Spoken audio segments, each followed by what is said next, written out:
Nous allons pouvoir commencer nos travaux. Je vais procéder à l'appel. Donc, Marie-Dolores Angulo. Présente.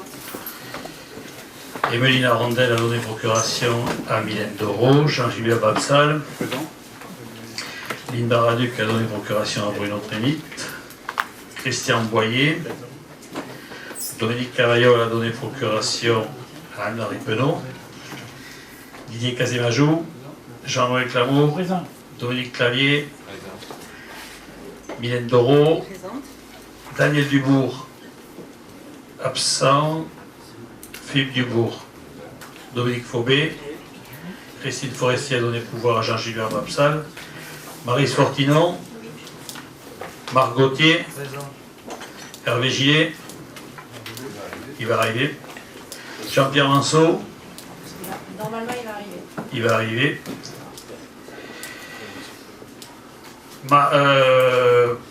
Patricia Peigné, elle est là. Jean-Marc Pelletan. Marie Penaud. Présente. Jean-Claude Pérez. Maggie Perronin. Marie-Françoise Ronflette. Jean-Patrick Soulet. Excusez. Il est là. Il est là ou il est Il est là. Il est arrivé avant toi. Oui, comme quoi. Bruno Trény Présent. et Mathieu Truffard. Merci. C'est l'habitude, hein. Est-ce qu'il y a... Je remercie M. Maximilien qui est parmi nous ce soir pour commenter les budgets si vous avez des questions particulières. Il faudrait le secrétaire de séance.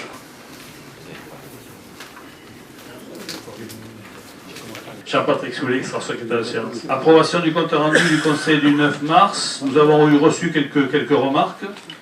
Donc nous avons tenu compte des remarques. Et donc je vous soumets effectivement le compte rendu. Alors c'était des remarques à la marge qui correspondaient effectivement à des phrasés un petit peu qu'il fallait un petit peu changer. Est-ce qu'il y a d'autres remarques que vous voudriez voir aborder sur ce compte rendu, ou est-ce qu'on l'adopte en tenant compte des remarques qui ont été... Donc il n'y a pas de remarques particulières. Je vous propose d'adopter ce compte rendu. Qui est contre l'adoption? Qui s'abstient? Merci. Je considère que le compte rendu de la dernière séance est adopté à l'unanimité. Nous allons passer à la première délibération qui concerne effectivement l'administration générale et la modification des statuts. Jean-Marc, les statuts ont dû être toilettés par rapport au contrat petite enfance. C'est bien ça, hein? Oui, tout à fait. Les rythmes scolaires avec l'école le mercredi matin font que le mercredi après-midi devient du périscolaire, puisque le périscolaire suit directement l'école, la période pédagogique. Donc, pour pouvoir continuer à réunir les sages mercredi après-midi dans les écoles, il était obligé que ce soit du périscolaire, ce que nous a exigé quand on a signé le contrat enfance-jeunesse. Parce qu'il y a deux cas, la période extrascolaire qui sont les vacances, etc., et le périscolaire qui suivent directement une période pédagogique. Donc il a été nécessaire de modifier les statuts. On en a profité pour un peu modifier certains textes. En particulier, on a supprimé l'élaboration des contrats enfance et temps libre par élaboration et coordination du contrat enfance-jeunesse. Et nous avons supprimé également, il est précisé que les centres de loisirs sans hébergement sont de compétence communautaire, les accueils périscolaires restant de la compétence des communes, puisque nous sommes en train de modifier les statuts, et avec une prise de compétence périscolaire de la communauté de communes pour les mercredis après-midi uniquement. Donc, en même temps, nous y avons ajouté l'accueil permanent et occasionnel des enfants de 0 à 4 ans, qui n'y était pas dans ces statuts, l'animation du relais assistante maternelle, c'est-à-dire le RAM, qui ne figurait pas non plus dans les statuts, et l'accueil sans hébergement des enfants et adolescents âgés de 3 à 17 ans, en temps périscolaire, les mercredis après-midi, ce dont je vous faisais part tout à l'heure, et en temps extrascolaire, c'est-à-dire les vacances. Voilà. Merci Jean-Marc. Nous avons également profité pour rédiger l'article 7, puisqu'on était resté sur les anciennes représentations. Et donc on était encore à 60 délégués, je crois, hein, c'est cela. Donc on va modifier l'article 7 tant qu'on y est, parce que c'est une demande aussi, ainsi que l'article 8, qui est une demande effectivement de l'ancienne, de la préfecture par rapport à ça. Donc, donc ces statuts, est-ce qu'ils posent une question particulière? Oui. Oui, en ce qui concerne l'article 8, moi je suis étonné que vous mettiez que le bureau est composé de 14 membres quand je constate qu'on est 17 à chaque réunion. C'est vrai, c'est vrai, c'est vrai. Vous avez tout à fait raison par rapport à ça. C'est quelque chose qu'on devrait aborder en bureau. C'est vrai qu'on a eu à un moment donné une modification du bureau. C'est vrai que 14 membres, on l'a pas. Donc ce que je vous propose, moi, c'est vrai qu'on y reviendra donc dans un prochain conseil communautaire. L'article 8, on ne va pas le voter ce soir. On va rester effectivement sur la modification sur l'article, donc l'article 5.4 et l'article 7. Est-ce que je peux passer au vote sur cette modification qui est contre l'adoption des statuts, comme je viens de le décrire? Qui s'abstient? Merci beaucoup. Gironde numérique, je vous avais promis, c'était en bureau, puis après en réunion, je crois que finance, je vous avais promis que si on avait le projet de délibération de Gironde numérique, c'est ça le nom, hein, je le soumettrai le plus rapidement à l'Assemblée, de telle manière qu'on ne perde pas de temps sur cette couverture numérique. C'est chose faite, on a reçu effectivement le projet de couverture, l'approbation. Il ne nous reste plus qu'effectivement à voter cette approbation. Cette délibération est assez longue. Est-ce que vous l'avez tous lu? Est-ce que vous l'avez tous vu? Est-ce que vous voulez que je vous fasse lecture? Ou est-ce qu'elle apporte des réflexions particulières de votre part? Oui. Oui.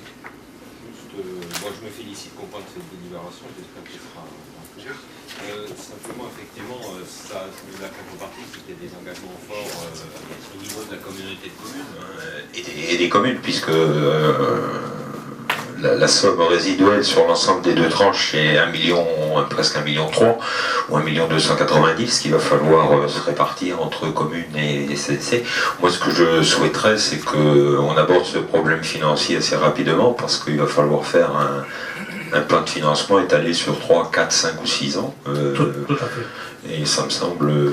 Alors, c'est vrai que nous avons déjà amorcé les choses. Hein. Je crois que d'ailleurs sur Peugeot, sur Siron, au niveau du vote du budget, vous positionnez une ligne à hauteur de, je crois, 5 euros par Oui, c'est ça, mais c'est pas la seule commune qui le fera, il faudra qu'on vérifie aussi. Mais je crois que moi aussi, je me félicite de cette délibération, et je me félicite aussi qu'il y ait un fonds de concours qui se mette en place, de telle manière à accélérer un petit peu les choses. Je sais que l'Andiras aussi a fait de même sur son budget.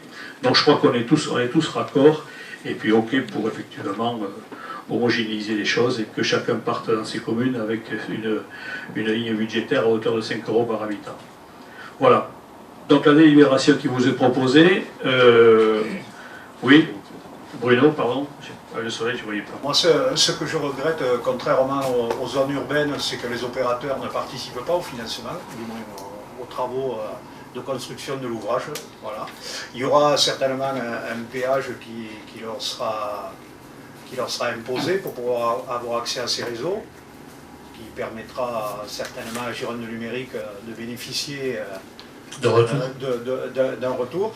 Par contre, ce que j'espère, une fois les travaux effectués, c'est qu'il y aura une péréquation tarifaire qui sera appliquée et que les zones urbaines participeront davantage à l'amélioration de ce réseau et des nouvelles technologies. Bon, je pense qu'on pourra effectivement, le moment venu, rédiger une délibération dans ce sens, de telle manière à sensibiliser un petit peu.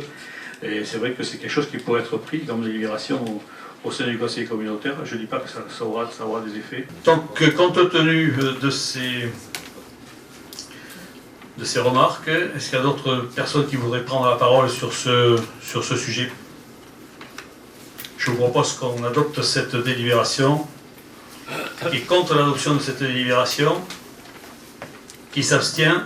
Merci, je considère que cette délibération est adoptée à l'unanimité et je m'en réjouis. Aide aux associations. Donc, en ce qui concerne l'aide aux associations, Didier Casimajou, tu n'étais pas là l'autre jour en bureau.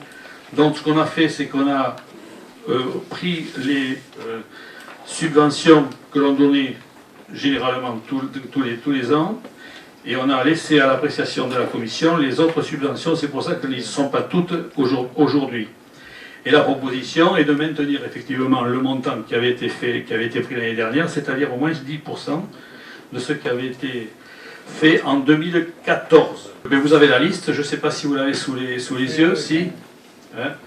Donc on est sur l'amicale laïque Poney-Sacaise à 350 €, l'amitié Varsac-Sénégal à 450, l'association Kindor David à 900 €, le Bib Prégnac pour 450, la Calandreta des Sirones à 270 €, le Cycloclub Barsac est 300, le FC Barsac Prégnac 270, les Festes Baroques 675, le Guidon Portésien 1150, les Bulanchers 1170, Motoclub 246 roues 900, Portensis 540 et l'UCIA de Barsac, Union des commerçants, 270 €.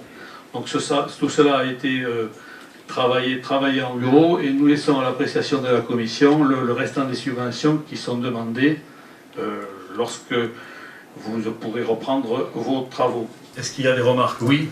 Oui, dans la liste, j'ai regardé par rapport au bureau, toutes les subventions ont été effectivement reconduites au montant l'année dernière, sauf celle du Guidon Portésien, qui était 1350, elle passe à 1150. Alors c'est une erreur, c'était une volonté... Elle avait baissé de 10%. Non, elle n'avait pas été baissée l'année dernière, elle a été baissée de 10%, je pense. Elle avait été maintenue l'année dernière, elle n'avait pas été baissée, et là, elle a été baissée de 10%. On regardera, puisqu'effectivement, c'est peut-être une erreur de frappe au niveau du Guidon Portésien. Ouais, c'est peut-être une erreur de frappe. Et on va regarder ça, de très près. Si par hasard c'était 1350, donc c'est une erreur de frappe. Hein, d'accord. Merci de l'avoir relevé. On passe à 1350 pour le Guidon Portésien. D'autres remarques? Oui. Oui, une petite question par rapport au festival médiéval à l'Andiras. Je vois que la subvention n'a pas été, la demande de subvention n'a pas été accordée. Non. C'est une nouvelle subvention, donc je vais laisser à l'appréciation de la commission. Non mais d'accord, mais je dis, elle n'a pas été accordée là. Ah, elle n'est pas. Voilà. Comme toutes les autres demandes. Il y en a 7 ou 8 qui attendent. Ce que je veux vous dire, c'est que si on arrive à pérenniser cette manifestation, voilà, est-ce que dans l'avenir, j'espère qu'elle sera subventionnée. Alors moi j'avais reçu effectivement les responsables. C'est vrai que là, il faut affirmer un intérêt communautaire. C'est vrai que j'étais présent à l'inauguration de cette manifestation qui était assez remarquable. Et je pense que l'intérêt communautaire est relativement facile à mettre en œuvre, ne serait-ce que par l'invitation peut-être ou le fait qu'on pourrait peut-être donner quelques entrées à des écoles comme on l'a fait sur l'Andiras. Et à partir de ce moment-là, je ne vois pas comment la commission de Didier Cassimagio pourrait refuser une subvention pour ce festival. D'autres remarques? Je vous proposais de passer au vote pour ces subventions. Il y aura un autre jet de subventions lors d'un prochain conseil communautaire. Qui est contre l'adoption de ces subventions, étant donné qu'on passe de 1150 à 1350 pour le Guidon Portésien. Qui est contre? Qui s'abstient? Merci. Je considère que c'est pris à l'unanimité. Ressources humaines, création de 2 postes d'attachés. Alors il s'agit effectivement d'exercer les 2 compétences obligatoires qui n'ont pas été pleinement exercées jusqu'à présent, c'est-à-dire effectivement le développement économique sur la demande de Christian Boyer, mais Christian Boyer va nous faire un petit topo là-dessus par rapport à ça. Et deuxièmement, la deuxième compétence obligatoire qui est l'environnement, dans le cadre effectivement du PLU et du PLUI et de tout cela dans le sens effectivement de la fusion et de la mutualisation. Donc il y a 2 postes d'attachés qui sont effectivement à prévoir afin que ces compétences qui sont quand même, je le répète, des compétences obligatoires et qui pour l'instant n'avaient pas de raison, elles n'étaient pas exercées pleinement au niveau de la communauté de communes, avec la création de ces 2 postes d'attachés, elles pourront ainsi être créées, elles pourraient ainsi être exercées d'une manière correcte. Christian, je voudrais que tu nous expliques un petit peu ce qui se passe au niveau du développement économique.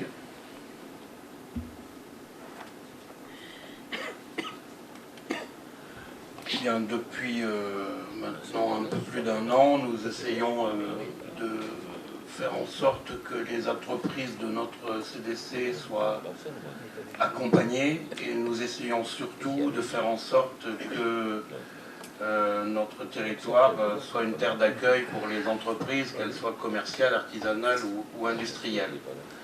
Donc un certain nombre d'actions ont été développées dans ce sens. J'en citerai 3 ou 4 qui me paraissent significatives. D'abord en 2015, le lancement de des opérations tiers-lieux en partenariat avec les communes de Prégnac et de Landiras, donc qui vise à permettre aux entreprises du territoire de trouver un lieu pour travailler. La mise en place d'un programme, d'un partenariat avec la Chambre de commerce, avec des programmes assez lourds sur la réhabilitation des centres-bourgs, avec la promotion de la zone d'activité de Coudane, qui, comme vous le savez, est restée en l'état depuis plus de 2 ans, et qu'il est temps aujourd'hui d'organiser sa promotion. Et nous sommes depuis ce matin au Salon de l'entreprise à Bordeaux avec les 3 autres CDC, de Sud-Gironde, le Réolais, le Sud-Gironde et Sauveterre, pour effectivement valoriser notre terre d'accueil au niveau des entreprises. À cette occasion, et c'est un projet que nous avions depuis plus d'un an, nous avons mis en place un document de promotion que vous avez sur vos fauteuils, qui peut d'ailleurs servir à beaucoup de choses. Hein. Il est fait pour être en fait une sorte de pochette qui permet de glisser à l'intérieur toutes les fiches que l'on veut, la pochette étant là pour faire la promotion générale et les fiches pour décliner de manière particulière tel ou tel thème. Pour faire tout cela, nous avons en particulier au niveau de la CDC eu la chance d'avoir une stagiaire particulièrement dynamique qui s'appelle Lolita Tasté et qui depuis 1 an a permis au niveau technique de mettre en place l'ensemble de ce programme. Et il est clair que si nous voulons véritablement dans les prochaines années avoir un impact sur le développement économique de la CDC et les relations avec les entreprises, il est nécessaire d'avoir une personne affectée à cette activité. Et c'est dans ce sens, dans le cadre de la compétence effectivement économique de la CDC, que la proposition a été faite. Et nous travaillerons ensemble au niveau de la commission économie en particulier. C'est prévu à son ordre du jour fin avril, à une définition précise des missions qui seront accordées à cette personne. Voilà le sens de cette demande. Et je suis prêt à répondre, bien entendu, à toute question. Jean-Marc, par rapport à Marc, par rapport au PLUI. Il s'avère que nous sommes dans l'obligation d'avoir un salarié. Il y a beaucoup de recherches à faire, des réunions animées, faire un programme pour consulter une agence, pour faire un appel d'offres. Donc, a priori, ce poste est très important pour la commission. Voilà, est-ce qu'il y a des remarques particulières sur ce qui vient d'être... Oui.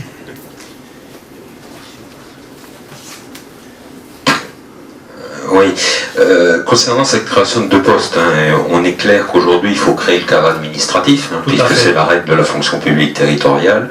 Il n'en demeure pas moins que moi je suis très réservé sur cette création. Malheureusement, on va être amené à créer des postes, mais je crois qu'aujourd'hui on n'a pas fait l'analyse des RH complète. J'ai assisté à une réunion et Jean Gilbert y était aussi, ainsi que 2 agents concernant l'évolution des communautés de communes à Targon, où la masse de travail qu'il va avoir à faire dans les 2 ans, ou l'année qui vient, est assez colossale. Je ne crois pas qu'on soit armé avec la structure actuelle pour le digérer. Donc, moi je pense qu'on n'a pas analysé assez nos besoins en ressources humaines avant de commencer à créer 2 postes. En ce qui concerne l'économie, je pense qu'on peut fonctionner avec des stagiaires encore pendant 1 an, parce qu'il faut se donner du recul avant de se mettre des charges plus qu'il nous en faut. Voilà. Moi je suis réservé sur cette création à date sans une analyse complète, et un bilan humain à faire aussi avec la CDC de Cadillac, quantitativement et qualitativement, pour voir comment ça va se passer. Vous l'avez bien dit, Dominique Clavier, il s'agit effectivement de poser un cadre.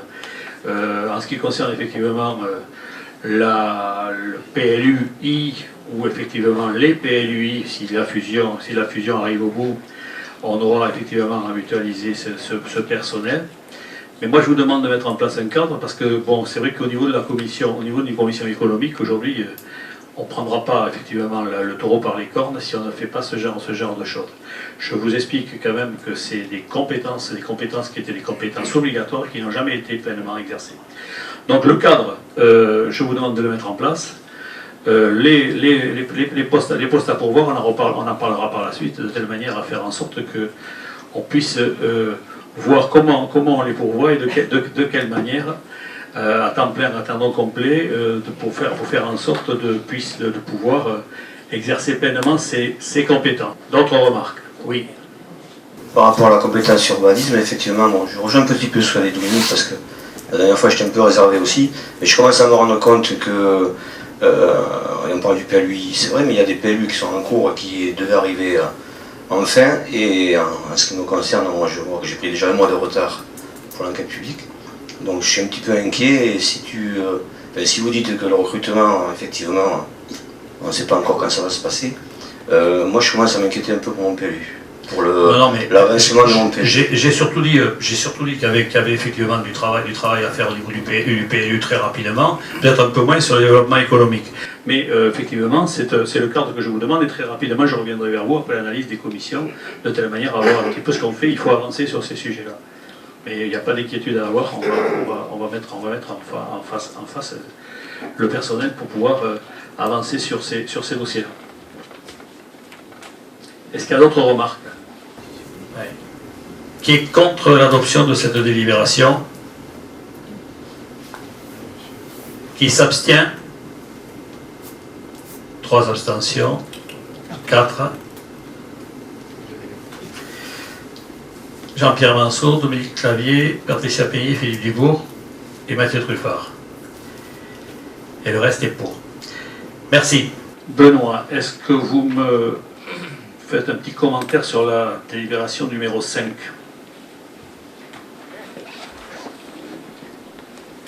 Alors cette délibération va répondre immédiatement à la question de M. Soulet, puisque ça concerne plus particulièrement donc, cette mise à disposition de personnel. C'est pour répondre très immédiatement à ce besoin et cette charge de travail supplémentaire occasionnée par la prise de la compétence et bien sûr le transfert de la charge de travail lié aux documents d'urbanisme des communes, donc des documents d'urbanisme qui sont en cours dans les communes.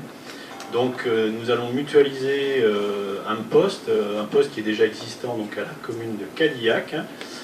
C'est une personne qui est sur l'urbanisme, qui pratique déjà ce type de travail, et qui est mutualisée également avec les coteaux de Garonne, et donc elle viendra l'équivalent d'une journée par semaine pendant...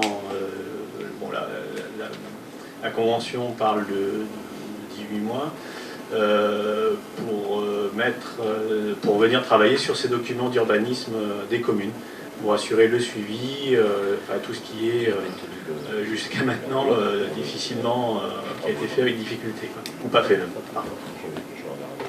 Voilà. Donc c'est un cadre C. Je vous dis l'équivalent d'une journée par semaine parce qu'il est convenu qu'elle puisse venir par exemple 2-3 jours d'affilée s'il y a un coup de stress là, et puis viendra pas pendant 3 semaines. Voilà, et ça fonctionne de la même manière avec les coteaux de Garonne, et c'est un accord de fonctionnement avec la commune de Cadillac qui ne pose pas de problème visiblement. Voilà. Merci Benoît. Donc là, effectivement, on est dans la continuité, dans la continuité de ce que disait Patrick Soulet. S'il y a des remarques sur cette délibération numéro 5, des remarques particulières? Non. Qui est contre cette délibération? Qui s'abstient? Merci, je considère qu'elle est prise à l'unanimité. Vote du budget principal. Donc vous avez tous reçu, je pense, en temps et en heure. Vous avez tous reçu le budget. C'est vrai qu'on a eu tous les jours des difficultés pour arriver à faire en sorte que la copie soit la plus parfaite possible. On est bien entendu dans des prévisions. Et je crois que l'État nous a donné hier après-midi, nous a effectivement envoyé des dotations, toutes dans vos communes. Je pense que vous les avez reçues. C'est vrai que c'est toujours très tard hein, d'avoir des dotations. On a quelques surprises qui ne sont pas trop mauvaises, puisqu'on est à peu près à l'étal hein, sur les dotations par rapport à l'année dernière, ce qui n'est pas forcément une mauvaise nouvelle. Je ne sais pas comment c'est dans vos communes respectives. Mais oui, donc on avait calculé par rapport à la progression, mais on est à peu près à l'étal par rapport à ce que vous avez promis l'AMF, on est sur ce qui était prévu. Donc on n'a pas de mauvaises surprises. Sauf que, bien entendu, elles baissent dans leur globalité. Alors le budget, on en a parlé assez longuement l'autre jour en commission. Ce qui est important surtout dans ce budget, parce que effectivement, toutes les commissions ont bien travaillé, tout est remonté, les services nous ont fait apparaître leurs besoins, et chacun a travaillé de son côté de manière à faire en sorte qu'en termes de fonctionnement, on puisse être au plus juste. Et c'est dans l'exercice budgétaire qu'on essaiera d'être encore plus juste, puisque ce n'est que des prévisions que l'on vous propose ce soir. Donc le vote du budget au niveau du fonctionnement va s'établir à s'équilibrer à la somme de 8 472 486 68. En ce qui concerne la section d'investissement, donc vous savez que malheureusement la section d'investissement ne voit ses recettes que au niveau des crédits reportés et que du versement, enfin du financement qui est réalisé par le prélèvement sur la section de fonctionnement, étant donné qu'aujourd'hui nous ne pouvons toujours pas créer de lignes d'emprunt pour équilibrer le budget d'investissement sur des projets qui seraient des projets beaucoup plus conséquents. Donc on met en place à la fin des bâtiments communautaires. Je pense que vous les avez vus, ils montent. Donc c'est quelque chose qui verra le jour très rapidement. Donc ça c'est budgété. On fait monsieur le vice-président, où est-ce qu'il est, Jean-Gilbert Babsal, on fait quelques travaux de voirie, et je sais que vous travaillez sur l'économie au niveau des travaux de voirie. On va travailler un petit peu sur le Pointe-à-Temps, c'est un marché à bon de commande pour essayer de travailler au niveau du Pointe-à-Temps sur les endroits où on en a vraiment besoin, de telle manière à limiter un petit peu là aussi ce Pointe-à-Temps. On a quelques investissements qui sont prévus au niveau du réseau de lecture publique, mais là on a besoin de se recaler avec Didier Casimajou par rapport à ça, pour regarder d'un petit peu plus près les priorités. Et puis effectivement au niveau des investissements, on a toute une petite série d'investissements. La section d'investissement s'équilibre à la somme de, mais vous l'avez vu en commission de finances, de 2 364 701 26. Donc le produit prévisionnel fiscal contribution directe donc, est de 3 393 025 à taux constant. On en parlera à la fin de ce conseil communautaire. Donc la délibération que je vous demande de prendre, c'est effectivement, après les remarques que vous pourrez éventuellement faire, c'est de passer au vote sur ce budget principal. Est-ce qu'il y a des remarques particulières? Moi, je mesure parfaitement le peu de latitude que nous avons en matière budgétaire. Pour autant, je regrette qu'on n'ait pas mis l'accent plus sur la recherche d'économie. Il y avait peut-être quelques pistes, on en a évoqué, ou des recettes supplémentaires. Je pense à la gratuité de la médiathèque, il y a peut-être des dépenses en communication à regarder, l'engagement de l'annexe du bâtiment d'entretien me paraît discutable. Effectivement, sur l'entretien du réseau de lecture publique, je crois qu'il faut serrer la vis. Donc moi, personnellement, je m'abstiendrai sur ce budget. Je considère qu'il n'est pas mauvais, mais la volonté d'économie n'est pas assez marquée. En ce qui concerne effectivement le investissement qu'on a budgété, effectivement, j'ai oublié, c'est le procédure numérique avec à hauteur de 100 000 €, bien entendu. On a trouvé une petite place dans le budget pour pouvoir initier cette demande importante. Est-ce qu'il y a d'autres remarques? Oui, moi une simple remarque, c'est qu'on a reçu quand même les papiers ce matin.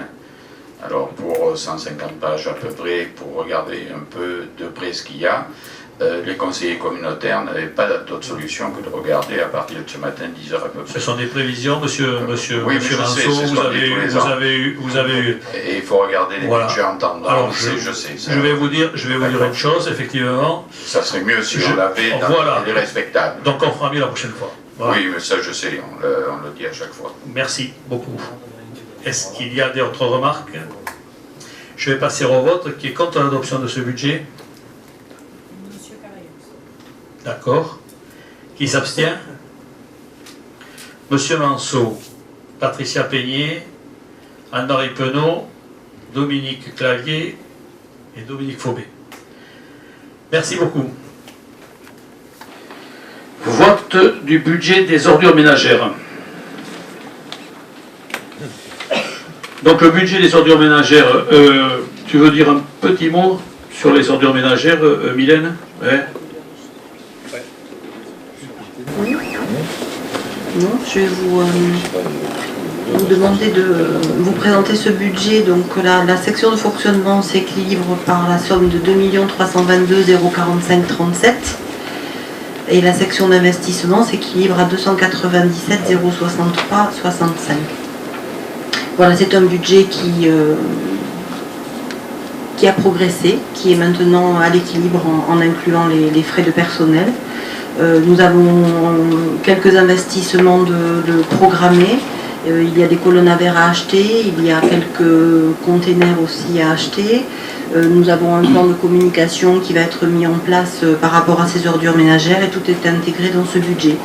Donc bon, nous avons encore beaucoup de pistes à travailler pour essayer encore de faire mieux. Mais actuellement, voilà, je pense que nous sommes sur la bonne dynamique et sur la bonne voie. Merci Mylène. Petite remarque simplement sur le budget des ordures ménagères, pour que tout le monde, effectivement, là, cette fois-ci, il est équilibré. Le budget des ordures ménagères, effectivement, supporte tous ces frais, y compris les frais de personnel, qui étaient quand même pas négligeables, puisqu'on était, le budget principal jusqu'à présent supportait à peu près 2,5 temps plein, 2,5 temps plein sur les ordures ménagères. C'est ça, Benoît, donc voilà, donc aujourd'hui, effectivement, on est sur un budget qui est un budget équilibré et n'est pas un budget, effectivement, où on fait supporter à d'autres budgets, d'autres dépenses. Donc ça, c'est quelque chose qu'il faut remarquer. Est-ce qu'il y a des remarques particulières sur le budget des ordures ménagères? Non. On remarque aussi que au niveau des redevances des ordures ménagères, elles vont rester stables en 2016. Ça, c'est ce qui avait été prévu. Et après, on espère, mais là, monsieur le trésorier, et là, on pourra peut-être lui poser la question, on espère effectivement qu'on va avoir un taux de recouvrement, effectivement, de la taxe remarquable, qui va nous permettre, effectivement, de la redevance, pardon, remarquable, qui va nous permettre d'avoir de bons résultats. Oui, je vais tout de même dire quelques mots sur le recouvrement. Si vous voulez, moi ce qui m'inquiète quand même par rapport au budget des ordures ménagères, c'est qu'on est à la veille d'une fusion des CDC. On sait que de part et d'autre, il y a deux systèmes de gestion des ordures ménagères. Donc, au niveau de la CDC, c'est vrai qu'un diagnostic avait été fait il y a plus de 2 ans sur les problèmes en amont, notamment au niveau de la facturation. Alors, avant de venir ici parmi vous, je regardais très rapidement les demandes de non-valeur, parce que c'est souvent de ça dont on parle. Depuis 2013, il y a eu à peu près 10 000 € de demandes de non-valeur. Si on le rapporte au montant des recettes demandées, c'est moins de 1%. Et donc c'est infinitésimal. Cela étant, cette situation, si vous voulez, moi je pense qu'elle ne correspond pas à la réalité. C'est-à-dire qu'avant 2013, vous aviez beaucoup de demandes de non-valeur. En arrivant, moi, à la trésorerie de Pedansac, je les ai tassées pour pouvoir faire un diagnostic de fond. Donc c'est vrai qu'on en avait parlé, Monsieur le Président, il y a quelque temps. Je pense que cette situation, elle ne peut qu'évoluer avec une demande beaucoup plus importante.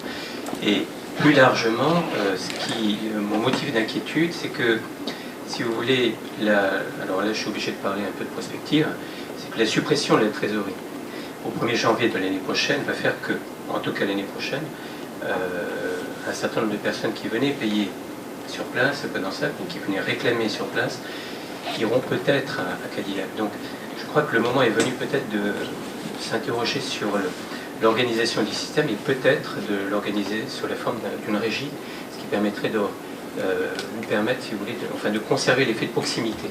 Voilà.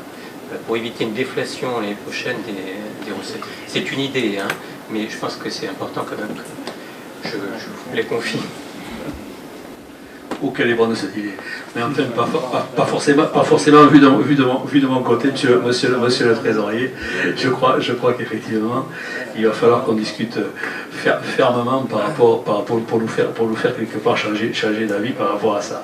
C'est vrai que c'est une charge pour la trésorerie, mais c'est aussi effectivement le rôle d'une trésorerie d'assurer ce soutien aux collectivités territoriales. Juste à ce sujet-là, puisqu'effectivement, M. Maximilien veut l'aborder, donc on va fusionner deux CDC et demi, ou un tiers, je ne sais pas comment on dit, avec deux systèmes de taxation différents. Monsieur le Président, j'aimerais avoir votre sentiment là-dessus, sur quel système on va s'orienter, sachant que il faudra prendre une option commune, je suppose. Si je vous dis que c'est prématuré, effectivement, je crois qu'on pour l'instant on n'en a pas parlé. On vient juste effectivement d'avoir l'arrêté, la proposition d'arrêté du préfet. On est bien d'accord.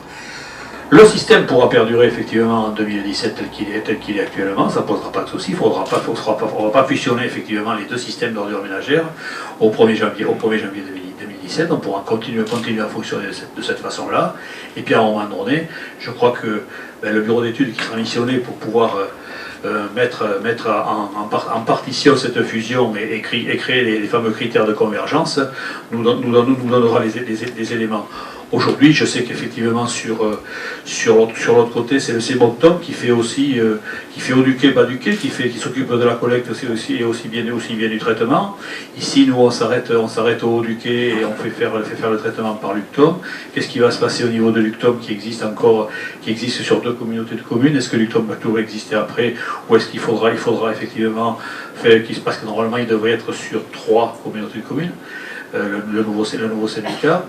J'ai pas aujourd'hui de précision à vous apporter là-dessus et surtout pas avant d'avoir consulté nos collègues d'en face, mais je crois qu'on le fera ensemble, ça, sur cette... Est-ce qu'on rouvre le débat, redevance incitative, taxation? Alors, je pense que, moi, pour mon point de vue aujourd'hui, on a essuyé les plâtres sur cette communauté de communes, ça a été très difficile, et c'est très difficile de revenir en arrière. On est bien d'accord, c'est une constatation que je fais. Donc aujourd'hui, revenir sur ce système, ce serait, je pense, tout à fait anormal.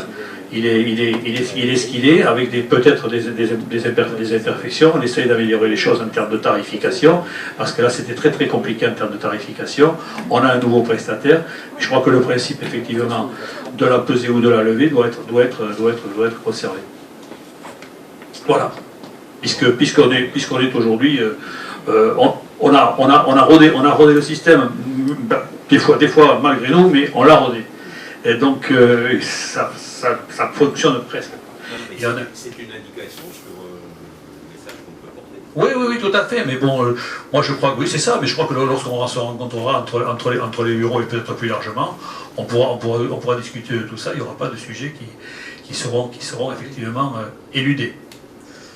Voilà, ce qui concerne donc le budget des ordures ménagères et les chiffres que viennent de vous donner Mylène d'Oro. S'il n'y a pas d'autres remarques, je vous propose de passer au vote.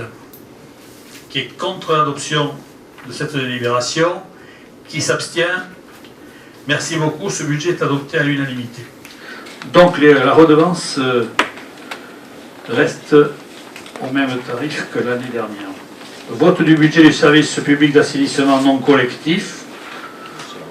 Bon, écoutez, en ce qui concerne le SPAMC, c'est... Le budget s'équilibre à la somme de 67 972 €. C'est un service qui fonctionne très bien. Notre prestataire qui est la SOR, hein, c'est la SOR, notre prestataire remplit effectivement parfaitement sa mission. Christian Buissot, qui s'occupe de ça, ne fait pas de remontée de problèmes particuliers. Donc je vais vous demander effectivement et il est alimenté par les cotisations, par les factures que nous envoyons aux prestataires. Enfin, aux pétitionnaires, pardon. Donc, des remarques là-dessus? Qui est contre l'adoption? Qui s'abstient? Merci beaucoup, je considère qu'il est pris à l'unanimité. Budget de la zone d'activité du pays de Podensac. Donc, c'est la zone Céron-Silas. On sait que sur cette zone, il y a peut-être quelques petites choses à voir en termes de travaux. On regardera ça d'un petit peu plus près. Cette année, on a fait une petite étude hydraulique à l'entrée depuis la route départementale. Mais il s'avère que les travaux pour éliminer les petites plaques d'eau qu'il y a à l'entrée de part et d'autre s'avèrent très très conséquents. Donc pour l'instant, rien n'a été arrêté. Mais on verra ça d'un petit peu plus près. La section de fonctionnement s'équilibre à la somme de 2 373,73 €. Et la section d'investissement s'équilibre, elle, à la somme de 93,084,50, compte tenu de tous les restes à réaliser et du résultat reporté. Donc voilà, c'est quelque chose qu'on avait vu l'autre jour en commission, qui ne pose pas de problème particulier, cette zone-là. S'il y a des petits travaux à faire, on a un petit peu d'argent pour les faire, il faudra que la trésorerie suive, puisqu'elle est mutualisée avec l'ensemble de tous les budgets. S'il n'y a pas de remarques, je passe au vote. Qui est contre l'adoption de cette délibération? Qui s'abstient? Merci beaucoup, je considère qu'elle est prise à l'unanimité. Au vote du budget de la zone d'activité de Coudane Sud, ça c'est autre chose. Vous savez qu'on est toujours sur l'Europe, on ne va pas y revenir, hein, on ne va pas refaire le film à chaque fois. Hein. On a 13 terrains à vendre encore, hein, c'est ça? 12 ou 13 terrains? Ou 16, 15 terrains? Combien? 17. Comment? 17 terrains à vendre, il y en a eu combien de vendus? 2. Bon. Ça se passe de commentaires. Je crois que tu as du travail, Christian. Donc, la section de fonctionnement s'équilibre à 642 677,04 et la section d'investissement à 539 100,04 compte tenu du reste à réaliser, du résultat reporté. Vous avez bien compris qu'il nous manque 500 et quelques mille euros sur cette zone pour boucler le budget. Donc, je vous propose effectivement d'adopter ce budget de cette façon-là. On ne peut pas faire autrement. Hein. Les remarques?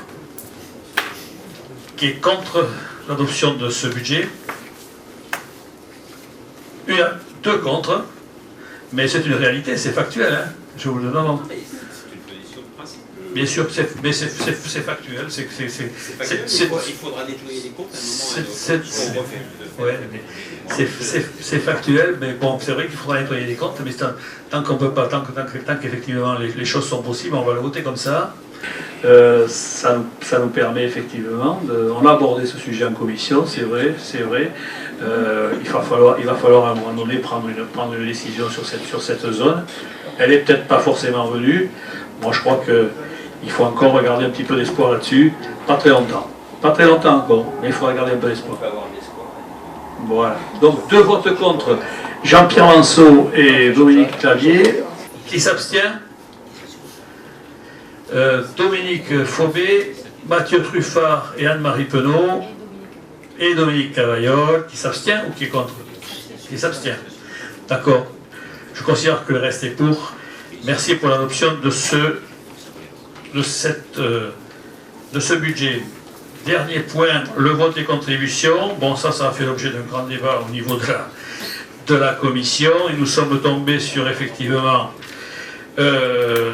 des taux qu'il faudrait légèrement toucher, un petit peu en taxe d'habitation, un petit peu en foncier bâti, et en taxe foncière, puisqu'elles sont liées, taxe foncière non bâti de 0,3%, la cotisation foncière restant en l'état, ainsi que il faudra voter le taux de CFE mis en réserve qui est de 0,050%. Dans la proposition que je vous fais, c'est de voter des taux pour la taxe d'habitation à 8,19, pour le foncier bâti à 1,18, pour la taxe sur le foncier non bâti à 2,87 et pour la cotisation foncière sur l'entreprise qui resterait à 25,57. Est-ce qu'il y a des remarques particulières? Qui est contre cette délibération? Monsieur Manceau, Anne-Marie Penaud, Dominique Cavaillol et Dominique Fauvet. Qui s'abstient? Et Madame Penet. Comment? Madame Penet. C'est ça? Peigné, oui, Peigné. C'est noté, c'est noté. Anne-Marie Penaud 2, Patricia Peigné, oui, c'est noté. Ok. Qui s'abstient? Je considère que le reste est pour. Merci beaucoup. En ce qui concerne donc les informations, en ce qui concerne le conseil communautaire du 25 mai, la salle ici est occupée. Donc effectivement, on lance un appel pour pouvoir être hébergé pour le 25 mai. J'attends pas une réponse ce soir, mais enfin, s'il y a des communes qui veulent se proposer, c'est avec grand plaisir. La liste des DIA, on les affiche? Est-ce qu'on peut les afficher? Je ne les ai pas, la liste des DIA. Je ne les ai pas. J'ai promis de vous en faire lecture à chaque fois. Même de nous les transmettre la dernière fois. Hein? Même de nous vous ne les avez pas reçus? C'est une erreur alors. Je vous les enverrai. C'est la dernière fois aussi? Ouais, je vous enverrai tout. Eh bien écoutez, je vous les enverrai à tous. Voilà. Vous les avez?